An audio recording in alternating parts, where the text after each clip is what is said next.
How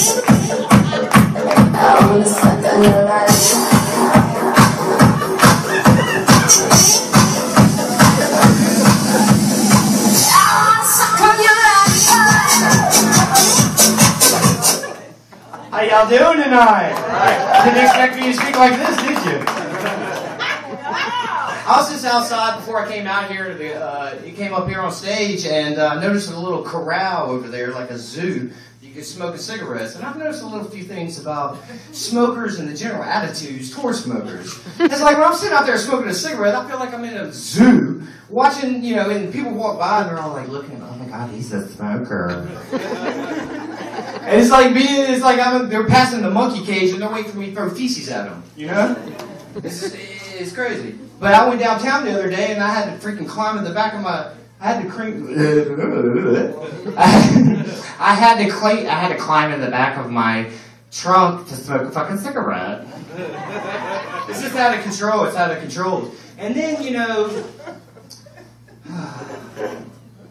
I sneezed on my smartphone the other day.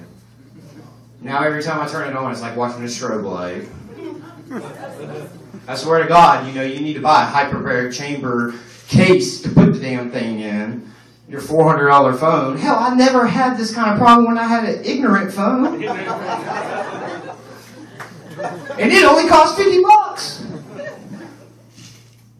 So, after doing my stint in the military service, I didn't know I was coming back to a recession depression. Well, so I decided to do a deep cover operation into infiltrate the fast food industry. And I've noticed a few things working in the fast food industry. First of all, when did no salt on your fries and a Diet Coke constitute as a diet? Not quite understand. You just passed the organic supermarket. We both know the next stop is Krispy Kreme. So why not get that salt on your fries? Get the regular Coke. And hell, we might as well go ahead and get that chocolate milkshake your fat ass really wants. Another thing about fast food restaurants.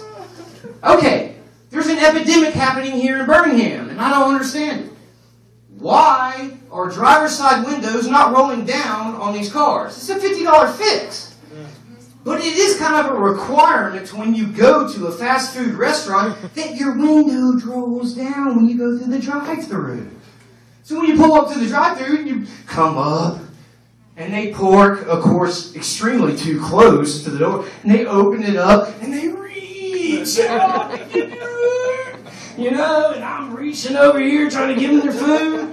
Shit, it might even require a credit card to get your sack full. And I'm not talking about the sack full, the passed out LSU fan kind of sack full.